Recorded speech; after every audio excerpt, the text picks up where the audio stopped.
regular city council meeting of the Troutdale City Council. Happy New Year all. And we'll start off with the Pledge of Allegiance, and I'll ask Councilor White to lead us.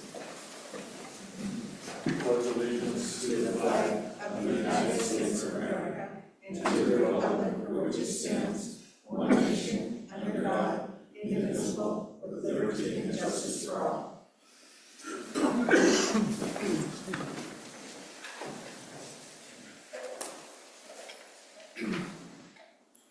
Sarah, please call the roll. Okay.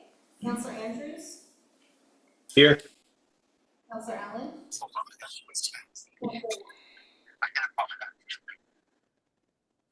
He's there. I think he's here. Okay. I'm here.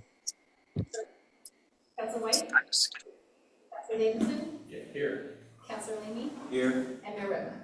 Here. All right. Mike, is there an agenda update? I have no updates. What's on? All right. Well, agenda item number 2 is the election of the 2026 council president. So I will open the floor for nominations for council president.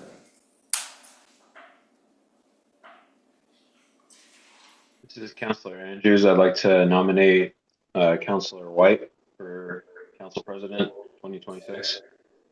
I'll second. Seconded. Any other nominations for council president? I think Jeffrey one would be good. So you're nominating Jeffrey? Yeah, Okay. Jeffrey one. All right. Is there a second?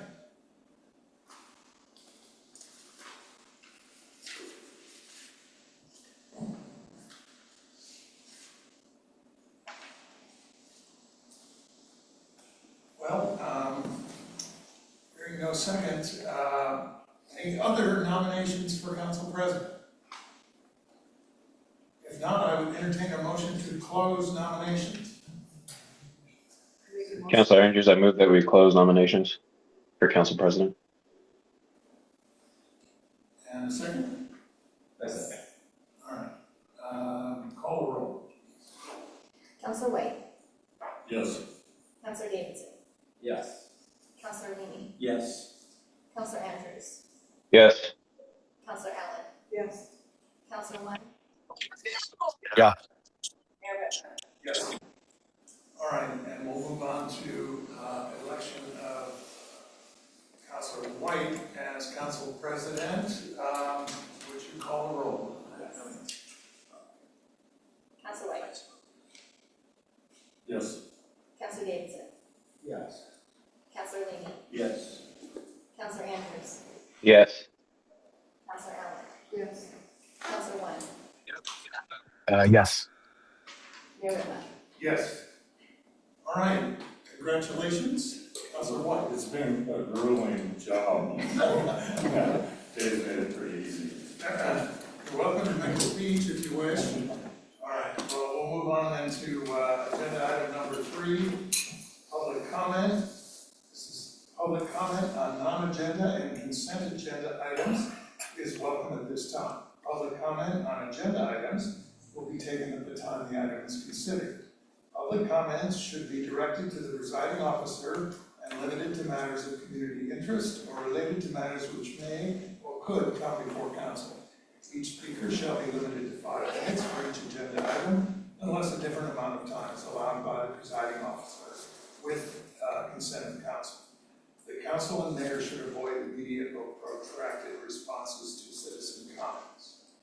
So at this time, I will welcome public comment. Let's start with anyone on Zoom. Anyone on Zoom wish to address the council during public comment? All right, not seeing anybody. How about in the room? Public comment to the city council at this time. All right. We did have and I think this was public comment, but Frank Stevens submitted something. Mike, do you know? Sarah, let's just count as public comment. Oh, written public comment? No. All right, excuse me, it says it right in the subject line. I'll just read it. Hello, City Council and Mayor Whitman. Happy New Year. As a 34-year resident, I've watched the city transform in many ways over the years, some good and some bad. However, as we reevaluate public safety in our current times and the lack of our own police department, we must look beyond the current public safety methods of enforcement, which is complaint-driven, and implement our own methods unique to our city, rather than investing further limited funding into a temporary summer contracted policing program and a limited caretaker program at Glen Auto Park. I would recommend we utilize the funds and facilities for a park ranger position that is full-time and mirrors our city's needs of caring for our public space, enforcement as a central coordinator for all agencies and volunteers. We are desperately missing the daily active role of someone who is actually in our green spaces, public space, on a daily basis, working with our parks, public works, and law enforcement agencies. This dynamic approach goes beyond just dealing with the homelessness, homelessness challenges in our green space in the past, which is out of sight, out of mind approach, but also parking, hunting, and fishing rules, historical education of local visitors, outreach to our local schools, and a visual ambassador in our space each day. Please consider making this a priority for the Council and Public Safety Committee ASAP. I attach a number of recent photos concerning how our public space is being utilized and the potential impact on public safety. My heart broke as I recently watched a couple walking down 257th Way see a homeless individual in a hammock under the tree, turn around and go back to the parking lot of the mall. They never had a chance to check out our great new trail and Sharon Nesbitt Heritage Park for visitors and locals. Also, or consider the homeless individual who constructed a cabin north of the Troutdale treatment facility filled with supplies and hunting equipment less than 50 yards from where kids on bikes were using the Chop Chop Trail. Respectfully, Greg Stevens, Troutdale resident. All right, with that,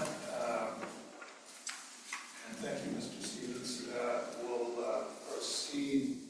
I'll close public comment and move on to the next agenda item, which is the consent agenda. Consent agenda 4.1, minutes, December 9th, 2025, City Council regular meeting. I move to adopt the minutes. All right, Sarah, please call the roll. Okay. Counselor White? Yes. Counselor Davidson? Yes. Counselor Leamy? Yes. Counselor Andrews? Yes. Counselor Allen? Yes. Counselor Yes. Yes. Thank you. We'll now move on to agenda item number 5, a presentation of the Recreation Department. Molly King and Pastor. Welcome. Thank you. So great to be here tonight. We're excited to just share with you a bit about your recreation department and what our last year looked like and kind of where we are moving forward as well. And to introduce our new staff member, permanent staff member with recreation who's been with us almost a year, Anne, so you get a chance to meet her as well. So we've got a little bit of a slideshow for you and we'll just take it away. Feel free to ask questions along the way or of course at the end. So here we are. You can see our winter recreation guide that hit mailboxes, I believe, last week. We've got registration rolling and really excited about the interest from our community with classes so far. Had some good registration. So yeah, stronger together, building a resilient and healthy community. That's what we want.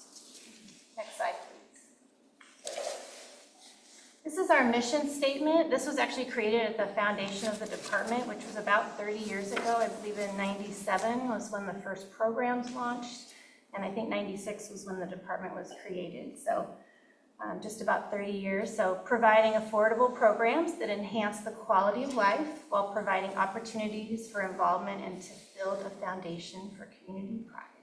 And this shows a few of our programs going on. Next slide. Meet the team. This photo, actually Marley Boxler took that photo, I remember a few years back in the park. She was getting all of us, and then a newer one here of Ann. So we're your permanent recreation staff. I'm full-time, Ann is half-time, and putting on programs. It's just been really exciting to have a team of people, permanent staff. Working with Ann has been a true delight for me. I've been here about 15 years, 30 years in my career overall in recreation, but 15 with Troutdale, and worked alone here for 14 years with obviously some part-time staff and some other help. So having Ann on board, she started February 5th with the department, and we're just thrilled to have her. So quite an asset. Next slide, please. Little Trout Play Park. This has been just a wonderful, wonderful program. It's one of the founding programs of the department, and it's now back to once a week, which is wonderful. Pretty much a school year type of a program. 40 plus people attending. We've got just all throughout the community the love of this program. Some in this room and on Zoom have been in the program, and Ann is the direct facilitator for this, and we're just connecting people together, fostering those relationships. It's an excellent resource area, combating isolation, building a stronger community. It's just quite a wonderful, wonderful program. If you ever get a chance, Tuesday mornings, 10 o'clock down at the Sam Cox building, you'll see a lot of joy happening in that building. Very affordable. And Ann, do you have anything you want to share with that? Just that the community really values the program. Anytime anyone comes, they a lot of times come back. We have a lot of repeat families, but then about every week we have 3 to 4 new families come in and try it out, and many of those come back as well.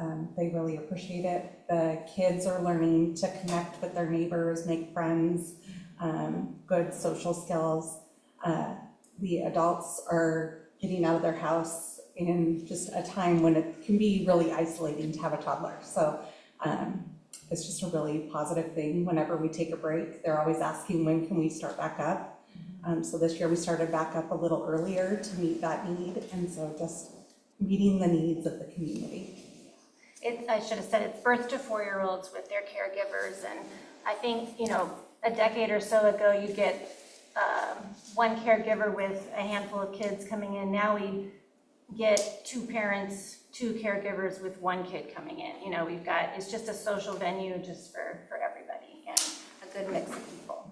And really across all ages, because there are a lot of grandparents that even bring their grandchildren. So it's young families and grandparents and just generational. Yeah, good connection. So, and then we see these people come up in other programs as well, which is really fun.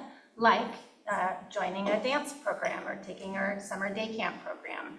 You'll see a variety of pictures here, which is kind of fun. This was last summer, our Wilderness Wonder Camp, full participation in that, building different things outside, learning some skills, lifeguard training, learning some water safety, things like that. We have dance programs, and we also partner with Rock Haven, which is the rock climbing gym, and we offer some classes to them as well. Next slide, please. This is kind of a little bit of a mix. We've got some full community programming where you'll see some community walks, which is all ages. And then also a game picture. I think Adrian's on the Zoom. So Adrian's one of our volunteers, as you know, and he's actually running a game day for us, which is wonderful. We've got our yoga program, which is just finishing up across the way. We've got some crafts going on. We've got firearm safety program, educational program. We work with Metro Master Gardeners to put on programs. Up in the far right corner is another one of our Troutdale volunteers, Deb, who works in Sunrise Park and then taught a class for the public as well. So just a mix of different things going on with adults as well.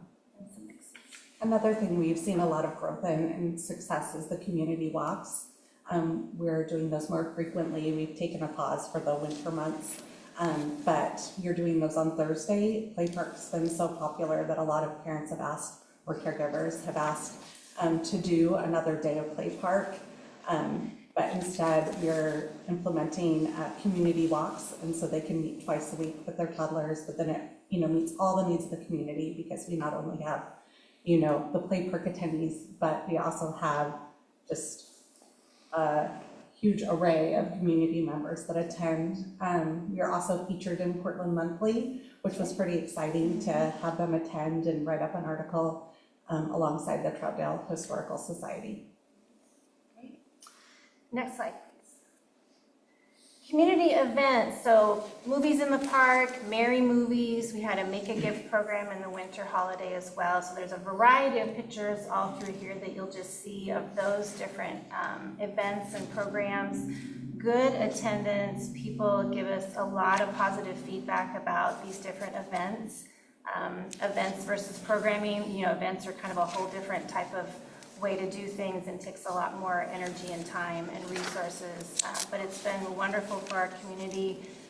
Coming out of COVID, we started up some more community events. Now we're kind of trying to get back to more of the individual programming, which is really important as well, to try to reach all different types of our neighbors and people in our community. Next slide, please. We also are working on engaging more teens, tweens into our programs, and of course volunteers. This was from our last winter event, so the Merry Movies and also the Make a Gift. We worked with the Key Club. There was also some volunteers from a, what was it, from the Study Abroad? CIE student exchange program. So working with Reynolds School District, that's been fruitful, and this was just great. It was great to see them thrive and have a ton of fun just working with our public and putting on these programs. Next slide, please. And this just gives you a little snapshot of our future, things that we're thinking about, the tween to teen engagement, which you just saw. We're working on that, engaging people. We want to get all ages involved in our programs, and sometimes that tween and teen age group is harder to find the niche for them. We're looking at doing a Wednesdays in the Park program this summer, a drop-in type of a program for, this will kind of target some tweens as well, up at Columbia, so they could walk, step away from the phones and video games potentially and walk out and come to a program in the park to meet other people and do some fun things. And then I put up here just one thing, this Free Agent Adult Sport League. I am part of the Oregon Recreation and Park Association, and a couple years ago at the conference I go to, there was I think it was in LeGrand, and he was doing some leagues where people would sign up as individuals, and it just really resonated with me. If you know leagues at all, I've done a variety of leagues over my career, not in Troutdale. They take a lot of time and energy. There's a lot of facets that go into them. Usually for adult leagues, you sign up as a team. So like a whole team comes in with 10 people, whatever. This is designed where someone who's new, like let's say a family moves in and someone wants to join whatever league, they don't know anybody here, they can actually join a league as if everyone joins as an individual. And so then there's a whole system to like put them together, so you try to get competitive teams. But it just helps people like, oh, I could do that, I could play that, I could do whatever. I don't know anyone. It's a great way, again, just kind of coming back to combating isolation, meeting your neighbors, and getting out there. So, and that could be something, that also could create a little revenue as well. So anyway, that's just kind of one of those things that have been on my heart that I've been thinking about and wondering about and seeing if that might fit here. So I thought I'd put that out there as well, just as a kind of a neat thing for adults to try to reach some individuals. And so yeah, just in summary, it says here, as we build community and relationships, it not only helps us enrich the lives of our residents, but also engages them with the community and their neighbors, providing spaces to be seen and known, building a stronger, healthier Troutdale. Next slide, please. And I'll just add to that one a little bit on the teen or tween to teen engagement. We had a lot of help from the Key Club this year, along with Tiffany Leicester from Reynolds High School, who helped coordinate that. The kids are amazing. They come in, help with the programs, but we also see them as our future community members, adult community members that will find engagement within the community, and then that will transfer over into adulthood and be able to continue to serve the city and their communities wherever they live. That's right. So we just appreciate being here. You know, we're thankful to be here, thankful to get to offer these programs and events and connect with our community. This gives some of our contact information. This is some new for us just in the last year. We have a general rec line, so that's newer. We have the general rec email. We have also a new Facebook page, so that's exciting as well. So we're doing some neat, fun things, and thrilled to be doing them. So do you have anything else to add? No. And we're just open for comments, questions, anything you're wondering about or we can speak to that you saw on the slideshow. Feel free. Well, thank you, Mom, and the Troutdale Recreation Program is just a very popular thing over the years, and it's a great community builder, and thank you for doing an excellent job. Does the council wish to comment or ask questions? I know that I've enjoyed some of the activities with my grandchildren, so it's really an awesome experience for them, and they can get involved when they're here. So it's really great. You're doing a good job. Thank you. I appreciate that. Councilor Andrews has to say that. All right, Zach?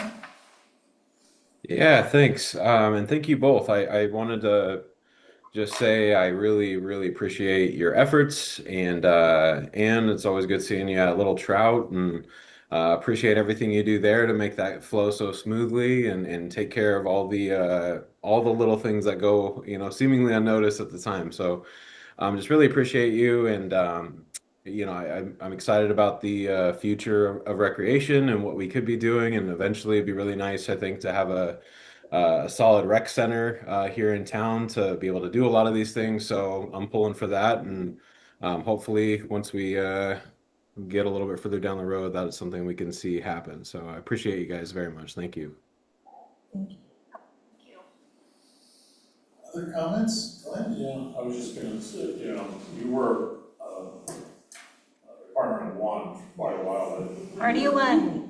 You were able to grow that into quite a program. So that's an accomplishment. I remember Sam Davis. Before you. So thank you for that. And I kind of wanted to just find out if there's something you need, if there's something, some help anything you can think of. I'd be curious to know about that. Really the need that, I've talked to Mike about this already, is really there's only so much of Anne, 20 hours a week. So we're just finding, and not going for full-time at all, not at all, actually just asking for 4 more hours for her. She is interested as well, just to have a little bit more of a depth of time to be at her desk a little more. She's really out, boots on the ground, doing some things, and there's a lot of, there's so much internal things, systems, and it's so great working as a team with each of our skill sets. She's got a lot of admin skill sets, Excel spreadsheets, just things that could just make things really good on the back end. And so just a little more time at her desk where she could have a depth of concentration. So she's 20 right now, and so really the request is to 24. So that is really the main need that I have at the moment, just to really be able to move forward on some things in the department. We share this program with the surrounding communities. We do, yeah. I would say, approximately it's about 2/3, like when you look at signups overall, where people are coming from, we're always checking and asking. It's about 2/3 Troutdale and about 1/3 outside of Troutdale. So I feel like we really are serving our community. If all of a sudden we saw something we're doing that flops, and it's And I've had that in the past, and then you really have to evaluate it and you know, kind of wonder what you're doing. We want to make sure we're using the Troutdale tax dollars for Troutdale. That's important to us. And on a side note, I made a couple notes just to make sure I didn't forget to say a couple of things. Sarah, could you go back to the event slide? It was towards the end. The community events. This one's got quite a few pictures on it. Be able to just pull that. I just want to point out somebody in the photos. Not working for you. Sorry about that, Sarah. Thank you.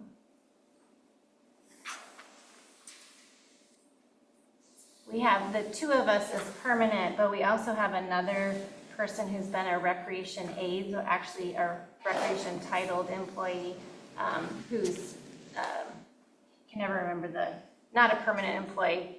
Her name is Celtic, and so she's up there with Santa at the very top. That was from Merry Movies.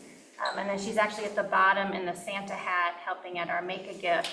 And so she came on the summer of 2023 in a part-time capacity to help with just different things. And so she helps with our camp, she helps with events and things like that. She also wears another hat and works at the visitor center, so you may have seen her there. But I just wanted to mention her because she's just been a wonderful part-time employee for us. Yeah. Thank you for your question. I also love the range of your programs, you know, to have like firearm safety or with like bushcrafting, you know, that's the kind of stuff that I like to see a big diverse range like that. So. Yeah, we do. The goal really is to have a variety of programs for all ages. You know, we're in some ways small, but we're mighty. And so we just try to, and we're constantly trying to add some new programs and try some new things. Anne put together a one-day spring break babysitting class. So for that 11 to 15-year-old group, it includes infant child CPR, AED. We've already gotten 2 signups. And so that's really exciting. And then we also added a functional fitness class for adults, 6 a.m. on Tuesday. Anyone? We got some people signed up for that. So, we're always just trying to see what's going to go, what's not. And it's just really fun just because why not? If it seems like a good thing to try and the community's interested in, that's what we're constantly trying to do is fill the needs of our community and just see. I have such a heart and passion for what I do and just the joy. Yes, the program itself is wonderful, and if you take a yoga class, all the physical benefits, those are all great, but we have these people who've taken yoga for years together, and a woman had cancer and they're checking on her and they're bringing her meals, and if she's not there, they're wondering, it's just so much more than the actual program, and this is what makes Troutdale special. Anyone else? Council? Yes. I just say, when I got the brochure in the mail, I was looking through it and I thought it was really cool. You guys did a really great job. Thank you. My daughter is 11 and she's been looking forward to CPR. So Yeah. I'm gonna put her in that class. Love to hear that, love to hear that. And See if she can bring a question. yes, excellent. That's wonderful. And I just want to toot her horn because she is doing the guide now. I was doing it in Publisher, if anyone knows what that is. She is doing it in Canva, and it's just so much better, and it's just lovely. So it's just so I'm glad you're enjoying the guide. And then Kevin, our digital media specialist, he creates actually the cover, which is wonderful. Good team. So that is great to hear. I'm glad that there's a need that your family's interested in. So that's great. And spreading the word always helps. I will. Yeah, that's excellent. Good, thank you. Okay, anyone else? Oh, we do have the flyers on the table. Yeah, oh, I For meant to anyone tell in the you. room. Yes, flyers here and also fish pens. There's fish pens over there, very Of cool. course. You may have seen Erica's, and hers are very cool too. Ours are also cool with recreation, which Erica helped facilitate, which was so kind. So anyway, those are available. Excellent. All right, well, thank you. Thank you Thank so you, much. thank you. All right. Keep up the good work. All right. All right. We'll move on to agenda item number 6. 6.1, council deliberation, second reading of an ordinance amending Troutdale Municipal Code Title 3, Revenue and Finance to update the transient lodging tax remittance on short-term rentals. This was introduced on the December 9th meeting. This will be the second reading. And Marley? Yep. Or excuse me, Marley is online, I guess, and Eric. Yep. Eric is here. Eric. Sorry to confuse you. Yes, so Eric, Community Development Director, and then we have Marley Boxler, Economic Development Coordinator. She's on Zoom this evening. We did. Hey, everyone. I just said hi. And we did have the first reading on this ordinance in December at your December 9th meeting. And then prior to December 9th, staff also held a presentation in October to talk about the TLT tax, about the history and the issues and what we were trying to solve with these proposed code amendments. And it was our goal to get these amendments back to council by the end of the year. And we made that goal in December. So we're back here tonight at the second reading. Staff is recommending council to move forward with the proposed amendments. And if you have any questions, I know that Marley has our last presentation online, and we're more than welcome to go through it if any of you have any questions or just need a brief little refresh. Yes, we'll start with that, then I'll open it to public comment, and then we'll consider voting on it. So I'll start with the council. Does anyone on the council have any questions about the ordinance amending the basically transient lodging tax covering short-term rentals? Question on the breakdown of the tax. I know the 0.95 goes to tourism, and 6% goes to Troutdale. Where's the rest of it go? So Marley, refresh my memory. Yep. It's a total of 0.95 and Sorry, it's a little difficult to hear the counselors' questions on the Zoom. The volume of them isn't very loud. But was the question whether the what the total transient lodging tax is for someone staying in Troutdale? Well, Marley, it was, so the there's 6% goes to Troutdale, 0.95 to tourism.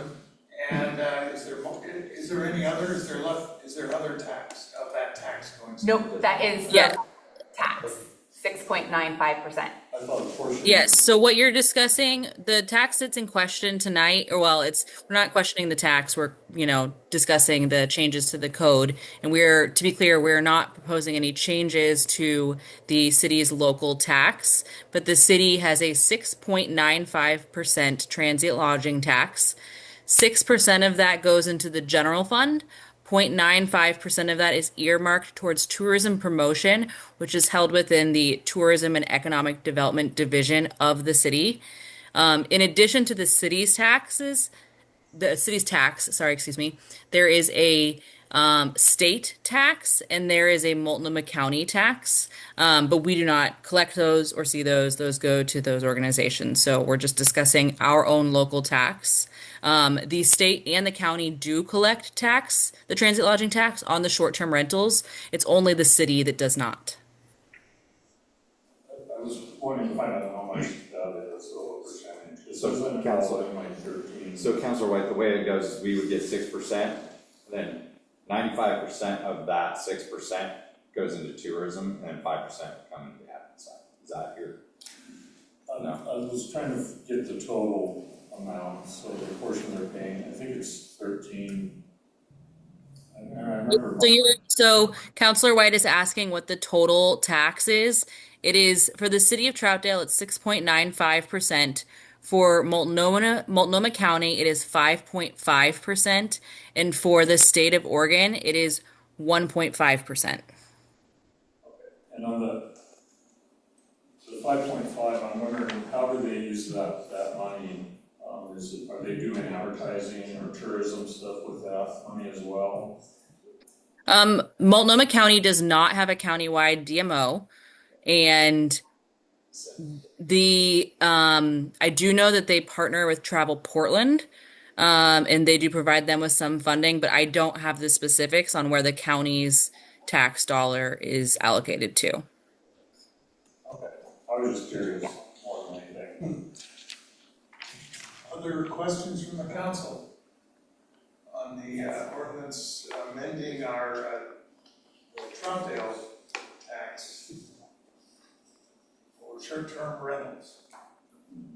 All right, let's see any. We did have a public hearing at the first reading, but I will open the proceedings to further public comment if there is any at this time. I'm kind of shouting a bit because we're supposedly not very audible. I'll start with Zoom. I'll open public comment, and I'll start with Zoom. Anyone on Zoom wish to address the council on this matter? All right, I don't see anyone. How about here in the council chambers? Anyone care to address the council on the matter of this ordinance amending our municipal code to collect the transient lodging on short-term rentals under the transient lodging tax? All right, I don't see any further public comment. Unless there's other questions from the council, we have the matter before us to address. We can adopt the ordinance. This is a second reading. So the matter's before us. Yes, Glenn? I did have a comment. I love the 0.95 is going for tourism, and I trust Marley to use that money wisely like she has been. And I know the 6% is going to roughly be about 100,000 a year. Am I correct? Or close to it? We're hoping it's close to that number, according to our estimates. And I agree with us joining in on this. I had a chance to talk to the former controller for Airbnb. So they explained it all to me, and it sounds like a great program. But what I'm getting at is I'd like to see the 6% rather than going into the general fund, that we earmark that money for police and fire, since that's where we've had a shortfall. That's the city's biggest responsibility, is public safety. And I'm a believer that we got to grow our way out of the situation we're in. So if I make a motion, I'd like to hear from the rest of the council, but if we don't start doing that, it just disappears in the general fund. And we did that with the parking fee for Glen Auto Park. We said, okay, we'll pass it, but we want that money used for parks. And I thought that was a good idea. I believe the transient lodging tax, though, is governed by state law. I'm positive about that. Part of it is. Part of our TLT predates the state law, so we get to use that part for what we want. That's the 6%.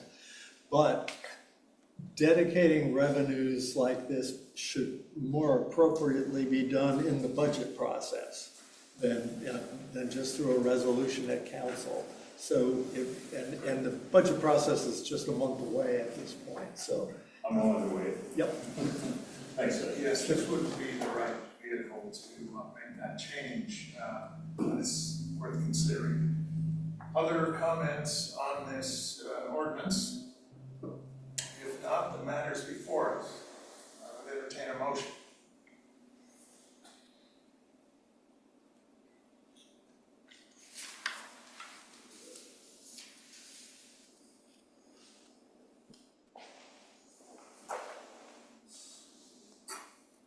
Well, this would be an ordinance amending the Troutdale Municipal Code, Title III, Revenue and Finance to update transient lodging tax remittance on short-term rentals. That's the title of it. This is Counselor Andrews. I move that we adopt an ordinance amending the Troutdale Municipal Code, Title III, Revenue and Finance to update transient lodging tax remittance on short-term rentals. Second. Okay, moved and seconded. Sarah, please call the roll. Counselor White, Yes. Counselor Davidson, Yes. Counselor Leamy, Yes. Counselor Andrews, Yes. Counselor Allen, Yes. Counselor One, Yes. Mayor Redmond. Yes. All right, it's adopted. We'll move on to agenda item number 7, which is a resolution approving city financial statements and annual comprehensive financial report, ACFR, for the fiscal year ended June 30th, 2025, and accepting the report of an independent certified public accountants. Eric.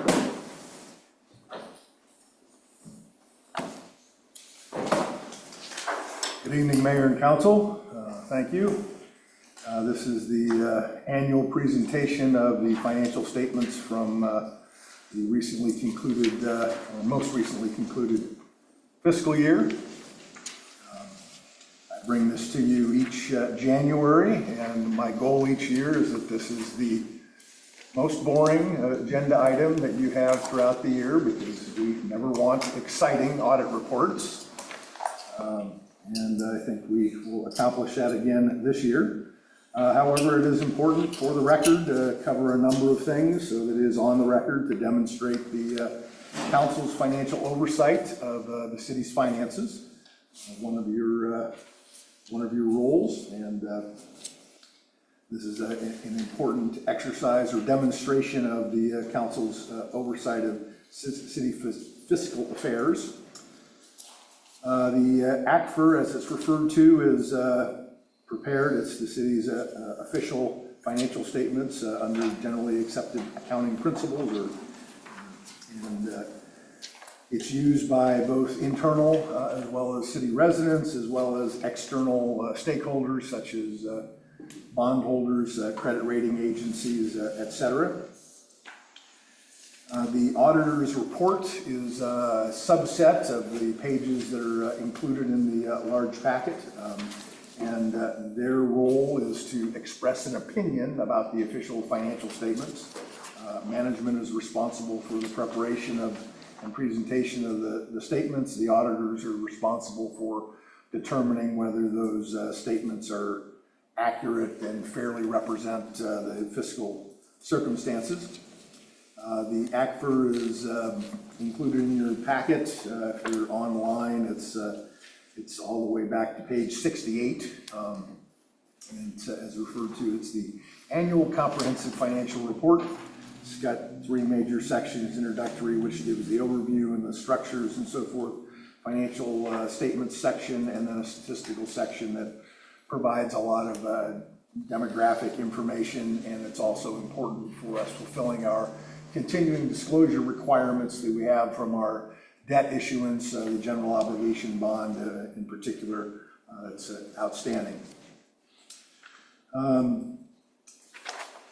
As I mentioned also, there is the auditor's opinion letter, which is basically is on page 85 of the PDF, and 85 if you're using the hard copy. And again, their letter is their report on kind of all the rest of the pages, and the salient part of their 2-page letter is that, in our opinion, the financial statements referred to above fairly in all material respects present the respective financial position of the city in accordance with accounting principles generally accepted in the United States of America. So they're basically saying that it is a clean audit opinion, no reservations, no concerns from their standpoint.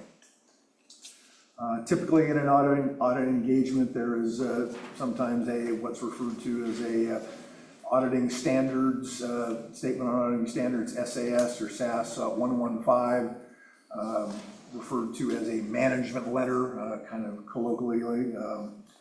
And they have, again, this year determined that they don't have any need to issue a management letter. They don't have any issues to address under the communicating internal control related matters identified in the audit. The SAS 115 requires the auditors to identify and report on internal control deficiencies. 3 categories: not sufficient deficiencies is the lowest, the intermediate is significant deficiencies, and the most serious is material weaknesses. They didn't have any deficiencies to report in any of the 3 categories.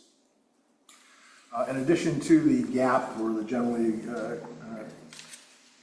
the governmental accounting financial standards, there is also Oregon statute requirements, which is almost all the way at the back of your packet. Page 226 is a set of standards that the state of Oregon, Secretary of State's Audit Division, requires the auditors to also run through a series of checks and verifications as part of them conducting the annual audit that has to be filed with the Secretary of State's office.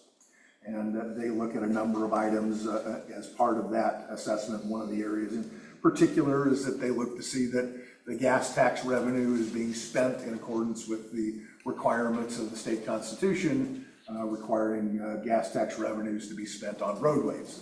But one of these sort of the routine checks that they do, there's a whole number or schedule of additional items related to deposits, indebtedness limitations, budget requirements, insurance, the gas tax revenues, contracts and purchasing, schedule of accountability of elected officials, and so forth. As I mentioned, that's back on page 226. They did note this year that yours truly had made some cut and paste errors, so there was a few minor items that they took note of that were technical rather than substantive, but they reported them as part of their disclosure, but didn't give them any weight.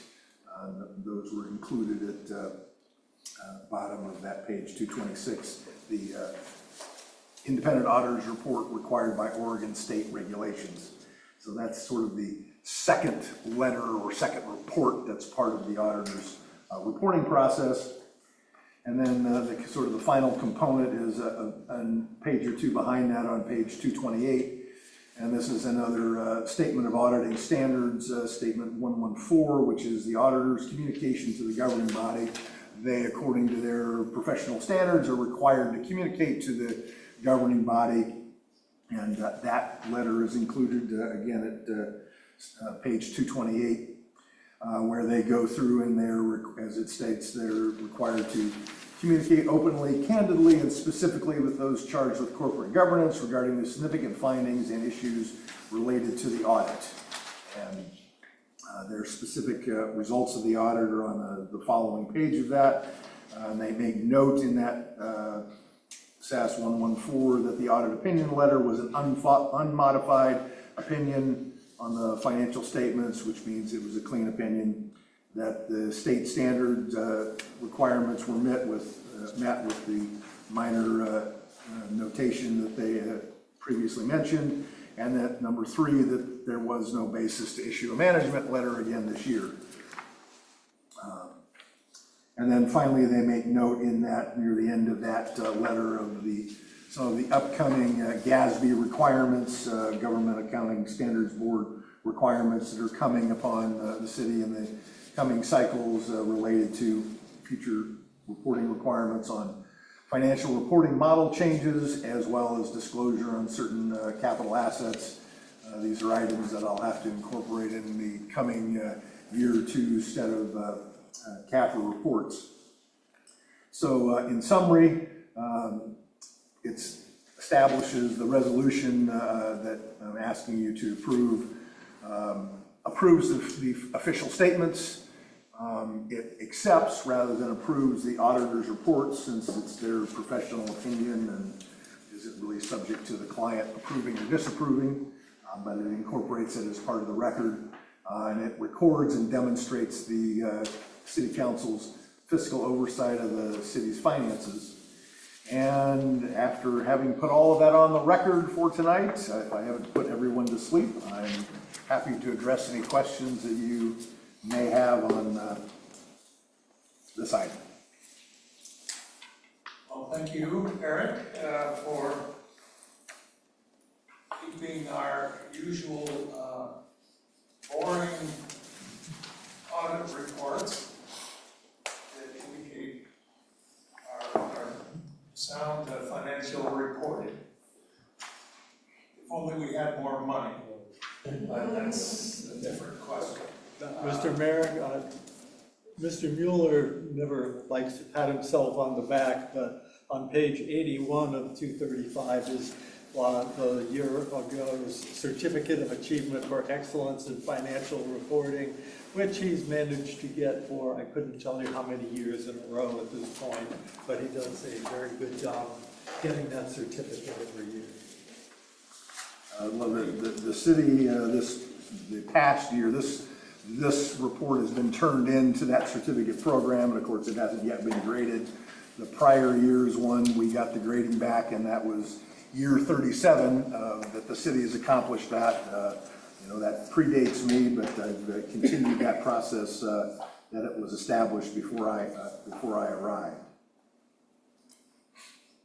In other words, he keeps you out of trouble. Right, even the Certificate of Achievement is somewhat boring, because it's a review. Anyway, many congratulations. All right. And thank you. I'll open it to questions from the council. Anybody have any questions about this? The resolution before us is to approve the city's financial statements and annual comprehensive financial report, ACFR, for the fiscal year ended June 30th, 2025, and accepting the independent auditor's reports. That's what we're going to vote on. I don't see any questions of council. Anybody out there? Don't see any raised hands. All right. I will invite public comment in case there happens to be any, just by tradition. So anyone on Zoom wish to comment on the resolution we're about to vote on? Anyone in the council chambers wish to address the council on the resolution approving the city's financial statements and annual comprehensive financial report, ACFR, fiscal year ended June 30th, 2025, and accepting the independent auditor's report? Seeing no public comment, unless there's further comment from the council, I would entertain a motion.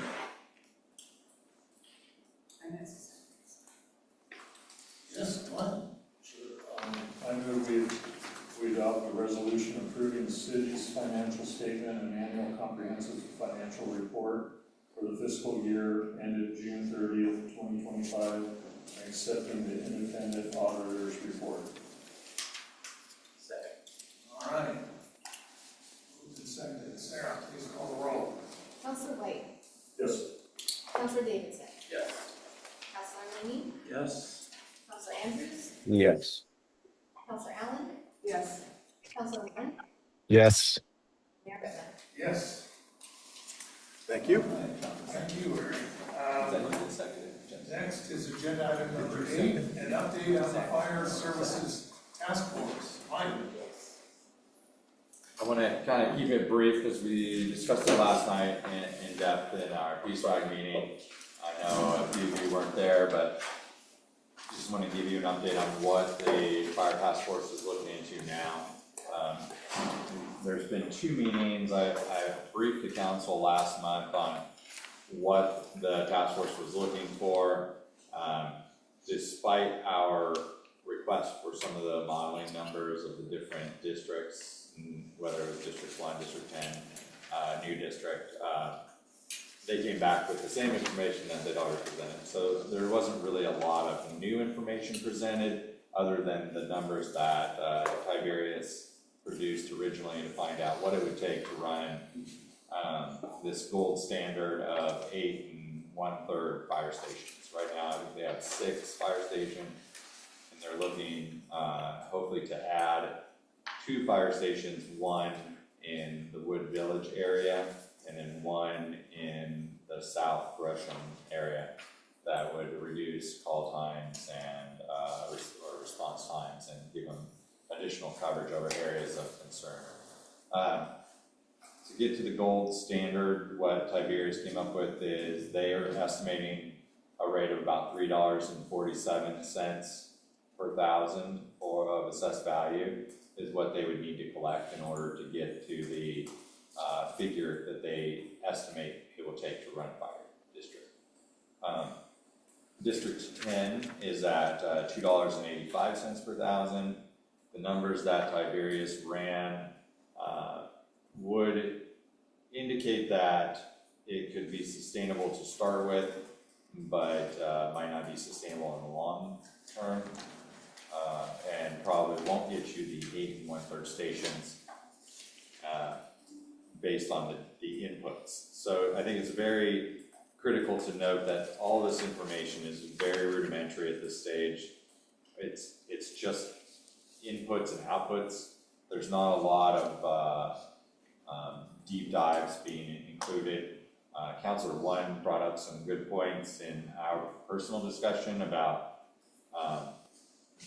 equations that should probably be added to these figures, such as insurance claims for EMS services, or revenues that might be generated from federal wildfire responses or contracting.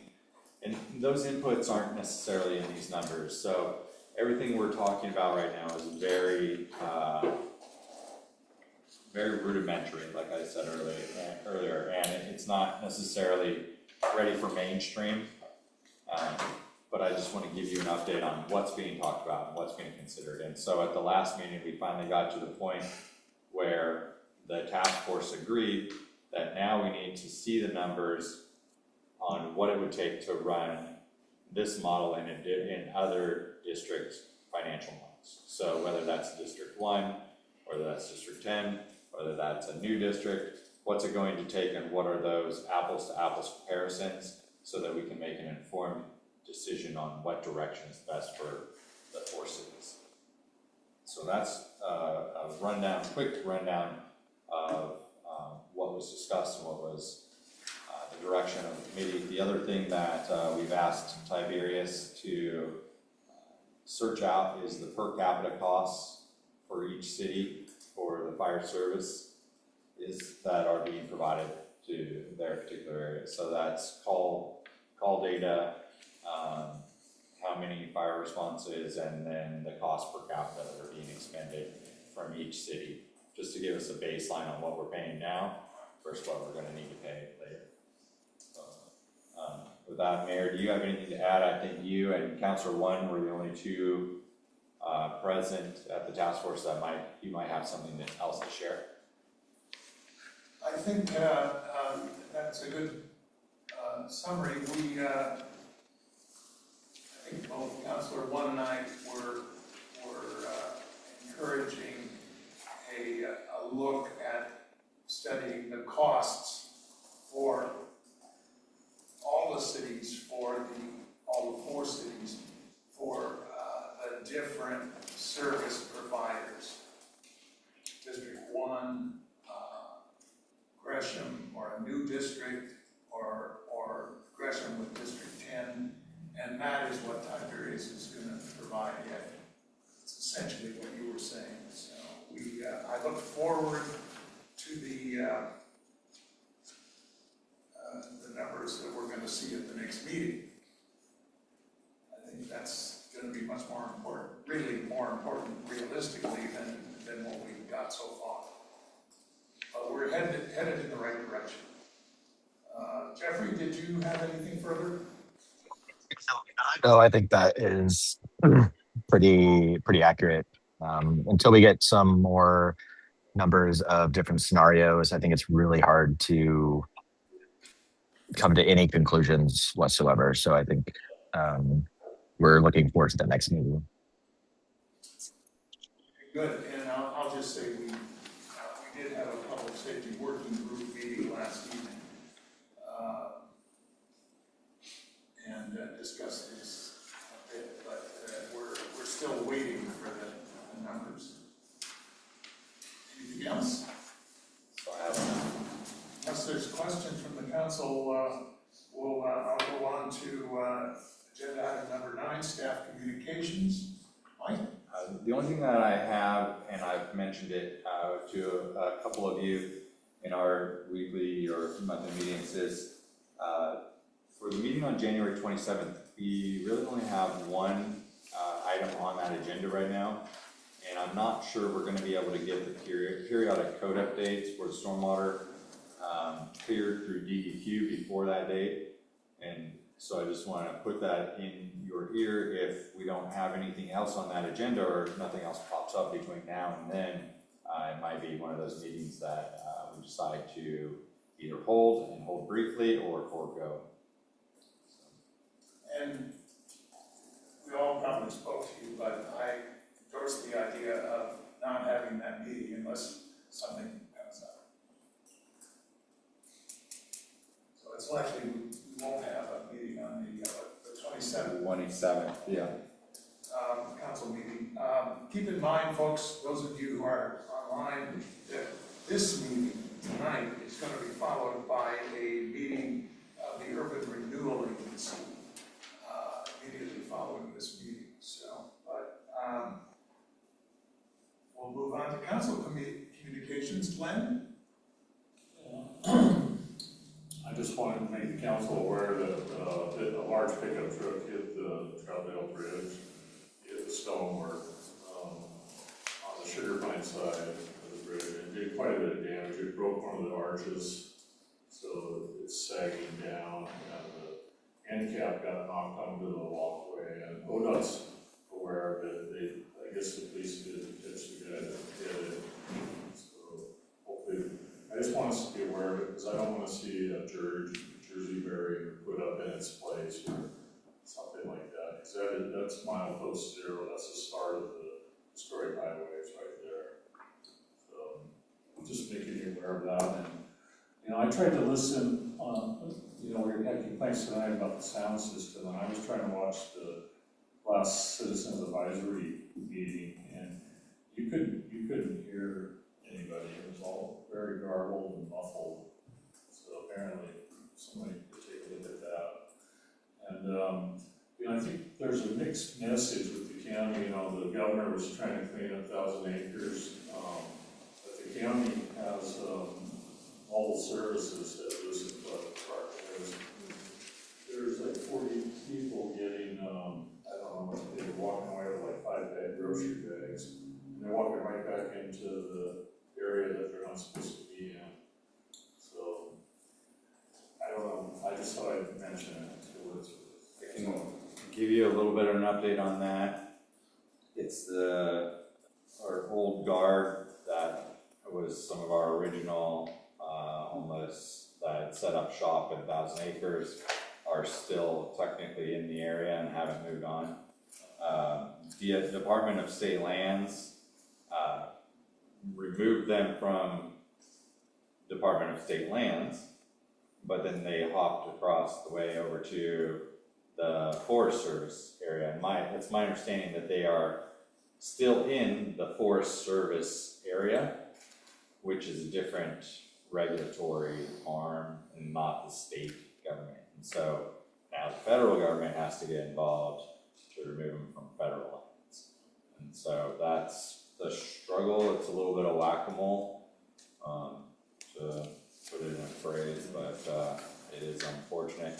And the good thing, though, is that we have heard that they are interested in service, or like a shelter service if it's available, but it seems that they don't want to go to the shelter service that is available because they don't want to be around the drugs or whatever else is associated with that particular location. So it's been a little bit, I get the reports every now and then, and they change on a weekly basis, but that's some of the inputs that I've received. Yeah, I thought it was worth mentioning, because of the trouble Frank Steve was going to, risking his life to take these photos, actually, so. I kind of recognize where some of these are, so. Anyway, I know it's a big problem. Jesse? The only thing I got is just kind of along, Councilor White's, I just wanted to thank, Steve or Frank for going out there and doing that report. It's the idea of like a park ranger, someone employed by the city, but just, it's validated. Validity. Thank you. Yeah, it's a good idea. Things don't work out with, how we're pursuing bringing our police department back. Really good, beneficial presence boots on the ground, so to speak. But that's it. Tom? A couple things. So at Imuktuk on Monday, Multnomah County has on their radar potentially putting a crosswalk at 2nd and Buxton, north side of that intersection, because of the number of the traffic that's walking in front of traffic, foot traffic up there. And they also have on their radar potentially changing Buxton and the Columbia River Highway to a 3-way stop, so that right-hand traffic would still stop, because having issues with confused drivers, not knowing what's going on when the traffic doesn't stop there for that. And then associated with Troutdale Bridge, the Stark Street Bridge is up for replacement. And so Amuktuk and NEMCA, the Northeast Multnomah County Community Station out in Corbett, have supplied letters that on the 24th of February, they're going to the Department, Multnomah County is going to the Department of Education to get funding put on the agenda. They're going to start their studies and everything, and they're actually hoping, if everything goes good, to have a new bridge by 2033 going across there. Those are coming out then. Then I have a question from Mike. Old City Hall. I have not seen any activity at Old City Hall. What's going on? Erica and I were just talking about that this morning, because neither one of us have seen anything going on there for the last, over the holidays. Right. So it's been almost a month now, we haven't seen any real activity on that side. Right. So Erica's gonna reach out to, I did. do you have an update? I don't have an update, but I did reach out and I left them a message, so I hope to hear back from Parker, who's the developer of that site this week. So that's what we were talking about this morning too. We're like, what is going on with this thing? So yeah, it's in our heads. All right, Zach? Nothing for me today. Thank you, guys.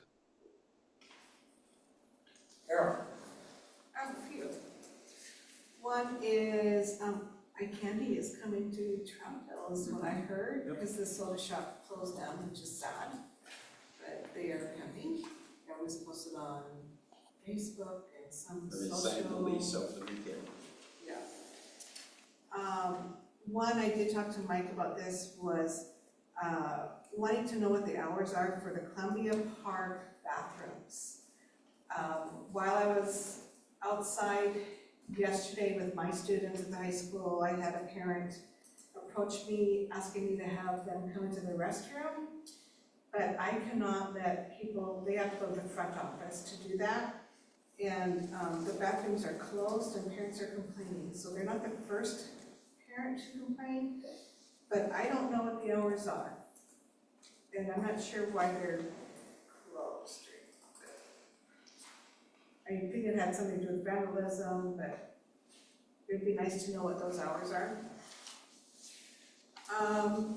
The other one is I saw a Facebook post today about a large unleashed dog attacking a small dog on Sharon Nesbitt Park. So I just want to remind people to please put your dogs on a leash when you're walking them. I know when I walked on that area a few months ago, there was dogs just running around unleashed, and it worries me because I can't protect myself when a large dog attacks me. So I'm hoping that never happens, but you know, this is why I guess I get so strong in my feelings about unleashed dogs. And so it would, just a reminder to please put your dog on a leash. Would help. That's it. All right, Jeffrey. Yeah, I don't have much, but I do want to reemphasize what Glenn brought up from Frank's public testimony. He does a tremendous amount of work out on the Choctaw Trail and now down at the Sharon Nesbitt Trail.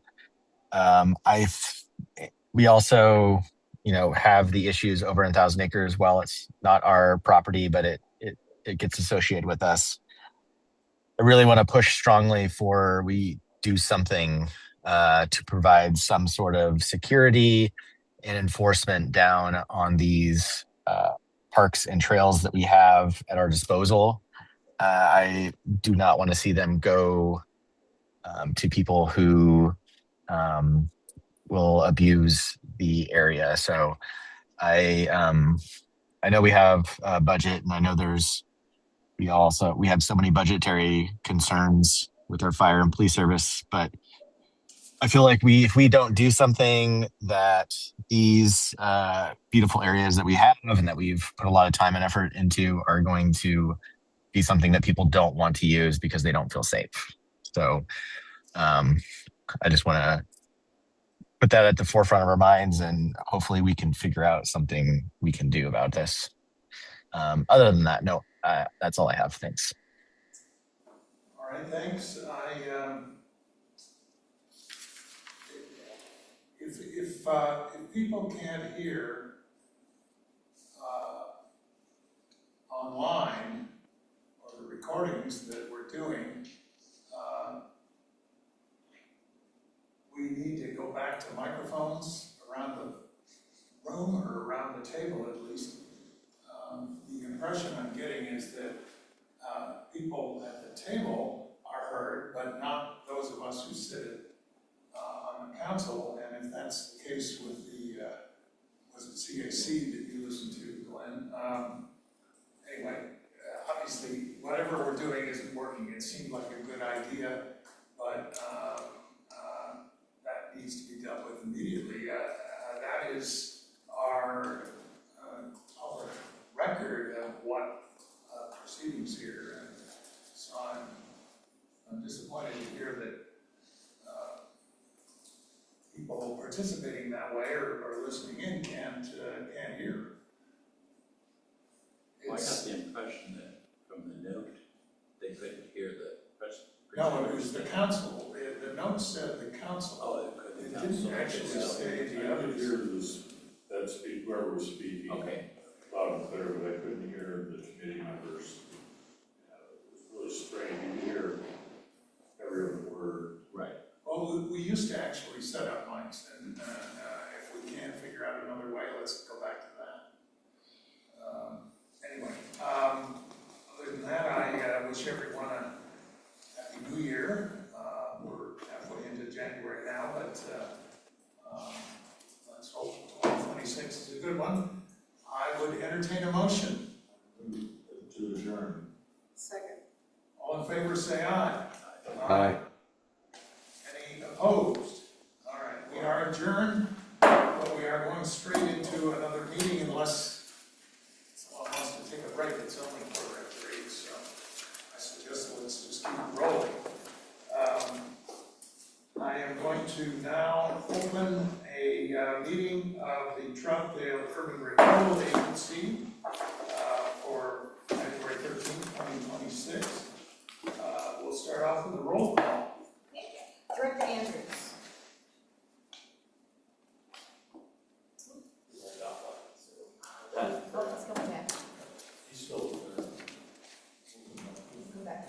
Director Allen?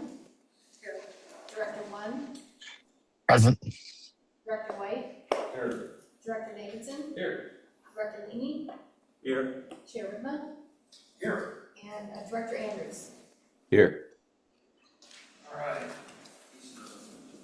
We'll move on to election of the agency vice chair. And I would entertain a motion to nominate an agency vice chair for the Urban Renewal Agency of the City of Troutdale. I'll nominate Jesse Davidson. I'll second it. All right. Any other nominations for the vice chair of the Urban Renewal Agency? Well, I would entertain a motion to close nominations. I make a motion to close nominations for the vice chair. Is there a second? Second. I'll second. All right. Call the roll. Director White? Yes. Director Davidson? Yes. Director Leamy? Yes. Director Andrews? Yes. Director Allen? Yes. Director One? Yes. Chair Whitman? Yes.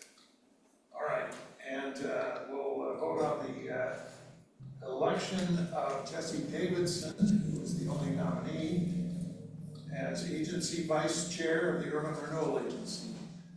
Please call the roll. Director White? Yes. Director Davidson? Yes. Director Leamy? Yes. Director Andrews? Yes. Director Allen? Yes. Director One? Yes. Chair Whitman? Yes. All right, congratulations, Jesse.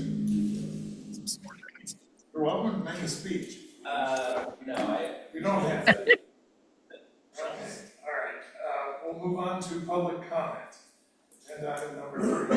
Public comment on non-agenda and consent agenda items is welcome at this time. Public comment on agenda items will be taken at the time the item is considered.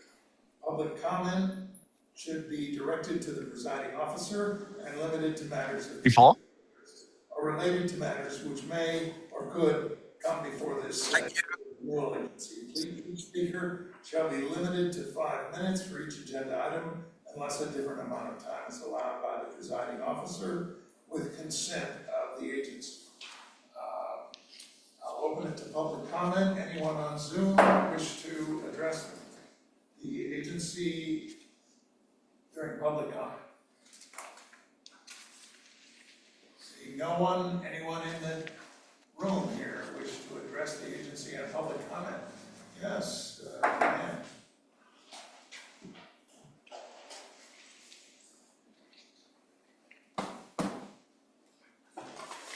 Hello, Diane Castillo-White, and I live in Troutdale, Oregon.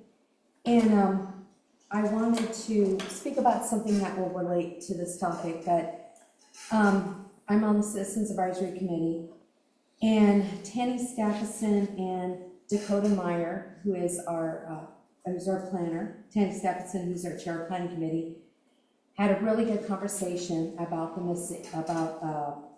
the legislative updates proposals, and some of them will possibly go into effect, I believe it's July, sometime in the summer, and others maybe later.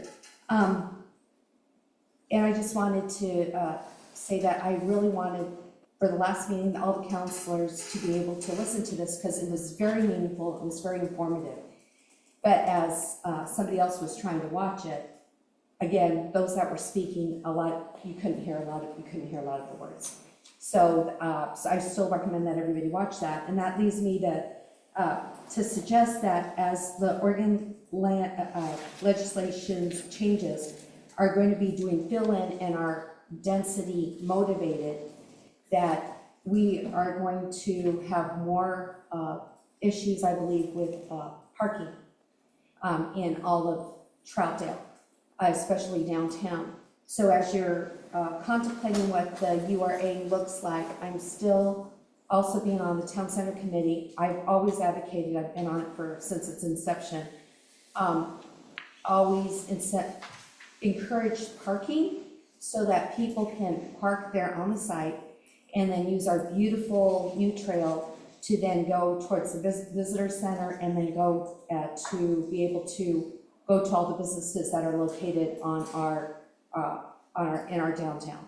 So I just wanted to make that comment so that you all have that in mind, that now it looks like it's even more important unless these new legislative proposals are somehow challenged and do not come to fruition. Thank you. All right, thank you. Anyone else wish to address the agency during public comment? All right. We'll close public comment and move on to consent agenda. Glenn? Your consent agenda 4.1 minutes, June 17, 2025, Urban Renewal Agency regular meeting. I move adoption. Second. All right. Please call the roll. Director White? Yes. Director Davidson? Yes. Director McKee? Yes. Director Andrews? Yes. Director Allen? Yes. Director One? Yes. Chair Whitman? Yes. All right. Let's go on to agenda item number 5, report, progress What? on the Confluence Site Development Project. Very brief because of the ENA. I can't really discuss. I guess Scott. I can't really discuss a lot of the negotiations until we get to a point later on for presentation to the board for decision. But we are in negotiations with the Ethos Time Equities Group. There's definitely some interest from NATO for the hotel. So as that progresses, we will try to keep the board apprised of everything that's transpiring.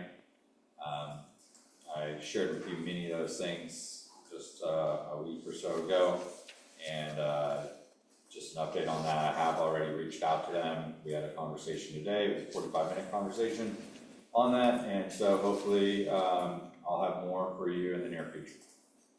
But I can't really share. Right. We had an executive session. I forget the ORS, but we had a proper executive session, and we can't really talk about it at this point. But it's hang up. Yeah, they didn't hang up. So. I'm glad to hear that we're negotiating. So move on to agenda item number 6, a resolution approving the Urban Renewal Agency's financial statement for the fiscal year ending June 30th, 2025, and accepting the report of the independent certified public accountants. Eric. Thank you, Chair. Board, deja vu all over again. This is very similar to the agenda item that I just addressed you on. In fact, the Urban Renewal Agency is what is referred to from the accountants or from GASB and from the auditor standpoint as a component unit of the city of Troutdale, and all of its financial statement information was included in the ACFR that you addressed and adopted in your prior meeting. There's a separate audit report that's prepared because the state of Oregon requires a separate audit for urban renewal agencies. So we used, of course, the same audit firm. They accomplished the task simultaneously and just have to prepare another report. Similar structure, but of course, versus the 30 some odd funds that are in the city's overall financials, there are just the 2 in the Urban Renewal Agency, the Debt Service Fund and the Riverfront Renewal Fund. Same structure of financial statements are prepared by management. Oversight of the financial activities is exercised and demonstrated by the agency board through the adoption and review of the report. Again, the audit opinion letter is, again, the same role. The auditors are expressing an opinion about the financial presentation of the agency's financial statements, and again, the same clean financial or clean audit report. As I mentioned, the information that's in this document is already the same numbers, slightly different format, but was included in the ACFR. For the agency, there was a clean audit opinion with no reservations. And again, the same, that in their opinion, in the auditor's opinion, the financial statements referred to above present fairly in all material respects the respective financial position of the Urban Renewal Agency of the City of Troutdale, component unit of the City of Troutdale, for the year ended June 30, 2025, again, in accordance with the accounting principles generally accepted in the United States. So again, clean audit opinion. Management letter is the SAS 115. As I mentioned before, there was no management letter necessary or prepared or issued for the Urban Renewal Agency. Same 3 deficiency categories, and again, there were no deficiencies reported, so that letter was unnecessary and not issued by the auditors. Again, the Oregon Municipal Audit Law requirements also apply to the Urban Renewal Agency.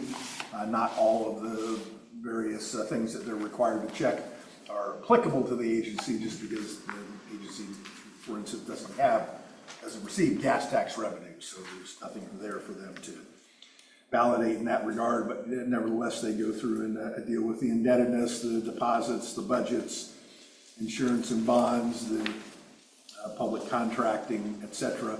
Again, no exceptions were noted on the Oregon Municipal Audit report. And then finally, again, the auditor is required to issue the SAS 114, the auditor's communication with the governing body. That's also included at the end of the packet. Again, it goes through, they're responsible for communicating openly, candidly, specifically with those charged with corporate governance regarding significant findings, issues that were related to the audit. Again, their observations were that they issued a clean, unmodified audit opinion, that there were no exceptions to the state standards, and that the separate management letter was not issued. And again, the same future audit GASB standards as they would apply to the agency in the coming reporting period. And again, the same, the agency is approving the official financial statements and accepting the reports of the auditors. So that is the resolution that I'm asking for approval of to establish the record of the agency board's oversight of the agency's fiscal activities. And with that, I'm happy to address any questions that the agency board may have. Any questions from any of the directors? All right. We're going to be voting on a resolution approving the agency's financial statements for the fiscal year ended June 30th, 2025, and accepting the independent auditor's reports. I'll invite public comment, if any. Anybody on Zoom wish to address the agency on this matter? Does anyone in the chambers wish to address the agency on this matter?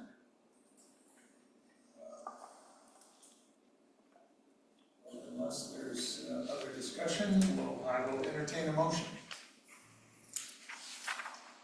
Yes, Glenn? Sure. I move adoption of a resolution approving the Urban Renewal Agency financial statement for the fiscal year ended June 30th, 2025, and accepting the report of the independent certified public accountants. I'll second. All right. Sarah, call the roll. Director White? Yes. Director Davidson? Yes. Director Leamy? Yes. Director Andrews? Yes. Director Allen? Yes. Director One? Yes. Chair Whitmer? Yes. All right. Moving on to agenda item number 7, resolution approving the agency's annual financial impact report for the fiscal year ending June 30th, 2025. Eric. Thank you, Chair. This is really the reason why we have to have a January Urban Renewal Agency meeting. I keep referring to it as a new requirement. It's about 5 years old now, I guess, so I should. But the legislature adopted changes to the Urban Renewal ORS chapter and required each Urban Renewal Agency to prepare a report that's primarily focused or reporting on the use of the tax increment financing for urban renewal indebtedness, and they established that it needs to be presented during January, or it has to be presented and distributed before the end of January following each fiscal year. And so that's what requires us to have an Urban Renewal Agency meeting in January. And because we only had these 2 items, we felt it was better to try and double up the meetings tonight rather than make you come back a week from tonight, which would be the normal Urban Renewal Agency meeting night. But in any case, this report is prepared to comply with the reporting requirement. ORS 457460 requires an annual financial report on the impact of carrying out the urban renewal plan. As mentioned, the report's focus is on the financial impact resulting from the tax increment financing of urban renewal indebtedness, and recaps the revenue directed to the urban renewal agencies that would have otherwise gone to the overlapping taxing districts. Tax increment financing is explained or outlined in the report, and then subsequent to this meeting, then I will distribute this to each of the overlapping agencies as required by the statute. The report itself is immediately following the staff report in your packet, and then I'll need to distribute it to the governing bodies or their recorders or staff directors for Multnomah County, for Metro, Port of Portland, the Multnomah County Library District, the East Multnomah Soil and Water Conservation District, Multnomah Education Service District, Mount Hood Community College, and Reynolds School District. Each of those is an overlapping taxing jurisdiction within Troutdale and the Urban Renewal Agency. And I'm required to distribute this report following your adoption of it. And then the statute also requires that there is a representative that is available to those agencies to answer questions about the report. And so the resolution also designates me to be the person who responds to those questions. I will say the first year that this was distributed, I got questions, and it was basically, what is this and why are you sending it to us? And in subsequent years, I haven't gotten any questions from any of the other overlapping districts now that they're used to receiving it, but nevertheless, that's one of the requirements of the statute. So with that, and then the report itself, as I mentioned, is attached, gives some background about the agency goals, the financial impact, discusses or describes tax increment financing, how it works. It provides the recap that's required in the statute on the monies that have been received in the reporting period, the monies that were expended in the reporting period, the expected or the budget for the coming or current fiscal year that we're now in, both expected to be received as well as expected to be expended, and then the sort of the impetus of the statute of the maximum indebtedness, that's recapped on page 6 of the report. outlines our maximum indebtedness of the originally authorized $7 million, the amount that we've incurred to date or through June 30th, 2025 of 4.6, with the remaining 2.4 of indebtedness capacity essentially available still to incur. And then separately list the non-tax increment related debt that the agency has incurred. And then the bottom section of page 6, sort of the summary of it, or the focus, is the impact on the other taxing districts, where it outlines what the various taxes are imposed by each of those districts that I mentioned that will be distributing the report to. Essentially the amount of the tax that was carved off of their total tax and sent to the Urban Renewal Agency, which is where the term division of tax comes from, which is the terminology that's in the Constitution and the statute. And so for the Port of Portland, they had 6.7 million of taxes imposed. $611 of that was carved off and sent to the Troutdale Urban Renewal Agency. And it lists each of those items down through the $142,755 that was redirected to the agency. As it's important to point out, it's, even though it is listed as a line item on your individual home property tax bill, it does not increase your overall taxes. The total amount that you're paying is the same. It's just that some of what should have been on those other individual lines have been taken and put on the line for the Urban Renewal Agency and sent to the Urban Renewal Agency. And then the largest sort of agencies that have had taxes diverted, 35,000 or almost 36,000 of property taxes that would have gone to the city's general fund instead went to the Urban Renewal Agency's general fund. Multnomah County, 41,000, the library, almost 12,000, and the Reynolds School District, 42,000. It's important to note that, because I will get the question either directly or afterwards, is the impact on the education, and because of the way the legislature has established education funding, that 42,605 that was property taxes for the Reynolds School District that was sent to the Urban Renewal Agency, that is backfilled by the state as their funding that they provide for education, because funding for the school districts based on the ongoing attendance calculations and the cost, or the amount provided per student, and then ultimately the total amount that quote is earned or they're entitled to have to pay for their operations. The local taxes are deducted from that, and the state fills in the difference. Well, if there's 42,000 less, there's just a slightly bigger backfill that they provide. So the concern sometimes question, does urban renewal agencies hurt education? And the answer is no, based on how the financing is structured. So all of that is the reason why we had to have an urban renewal agency meeting in January, and I appreciate you meeting tonight and allowing me to fulfill those obligations. And with that, I'm happy to address any questions that the agency board may have. Questions from the agents? All right. I'll invite public comment.